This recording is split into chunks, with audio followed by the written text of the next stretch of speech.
where he's going, each place that he's going, he's leaving his mark there and showing the Most High's presence there, right?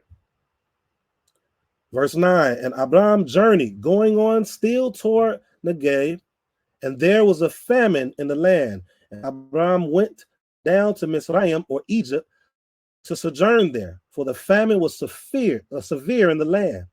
And it came to pass, when he was come near into Mizraim or Egypt, that he said to Sarai his wife, behold now, I know that you art a fair woman to look upon. So she was a beautiful woman. Now, mind you, she was in her 60s somewhere. So-called black don't crack, y'all. We look at every other ethnicity. They always say we age well. He's saying his wife is extremely beautiful. Some will say, okay, well, that's just in his mind. But no, as we read, we're going to see other people thought she was beautiful, and she was in her 60s, somewhere around there. Correct me if I'm wrong, Prince. Around this, in her 60s, right? She wasn't 50, she wasn't 40, she was older. I know that thou art a fair woman to look upon. 12. Therefore, it shall come to pass when Mizraim, right, shall see thee, that they shall say, this is his wife, and they will kill me, but they will save thee alive, right?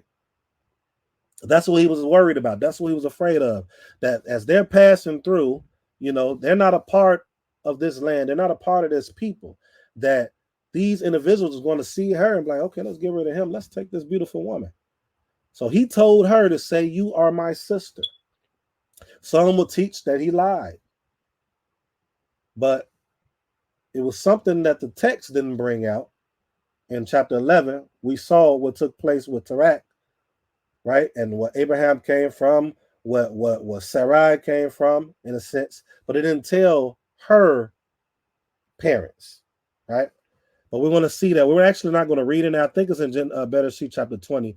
In a similar situation, Abraham basically told the individual, I can't think his name right now, that this was also my sister from my father. Wasn't it Abimelech? Say that again, Prince. I believe it was Abimelech. Okay, Torah. My name history, be going somewhere else sometimes. But he had to let him know this is also my sister, right? But this is not from my mother. This is from my father. So it doesn't share that in this particular subject. So I wanted to give that history for those that might not know. So he said, this is my wife, verse 12, and they will kill me, but they will save thee alive. Verse 13, say, I pray thee, thou art my sister. So he's begging her, praying for, can you please tell him you're my sister, that it may be well with me for thy sake, and my soul shall live because of you, because of thee. Verse 14, and it came to pass that when Abraham was come to Mizraim, the Mizraim beheld the woman that she was very fair, very beautiful. Now remember, she's older in age. The princes also of Paro or Pharaoh saw her and commended her before Paro. And the woman was taken into Paro's house. And he treated Abraham well for her sake. And he had sheep and oxen, and he had asses and men servants and maid servants, and she asses and camels. 17. And the Most High plagued Paro and his house with great plagues because of Sarai, Abraham's wife.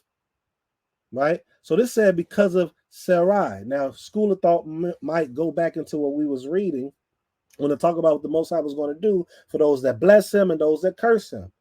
But this is talking about for Sarai. Now, my school of thought is Sarah was a wise and or righteous woman, virtuous woman. So for the sake of Sarai, the Most High plagued Paro, right? That's one way of looking at it. But I want to keep going. It doesn't say that Paro slept with his wife. You may have school of thoughts that teach that, and I'm not against that. But it doesn't say he slept with Paro's wife at this point, right? But he brought her into his house. So I thought that was interesting. If there's any questions about that after this chapter, we could dive into that. And any comments.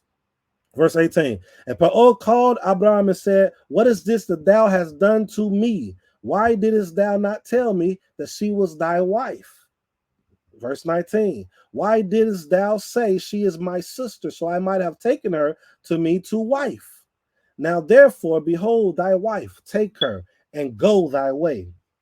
All right. So some will say that he lied, but he did not lie. This was his wife, and it also was his sister. Some will say, okay, he did a small lie, a white lie, it's still a lie. He's still righteous. He still did things, obedient things towards the Most High, what the Most High put in place. I have a school of thought to where you should not lie to your brother in the Most High or sister in the Most High.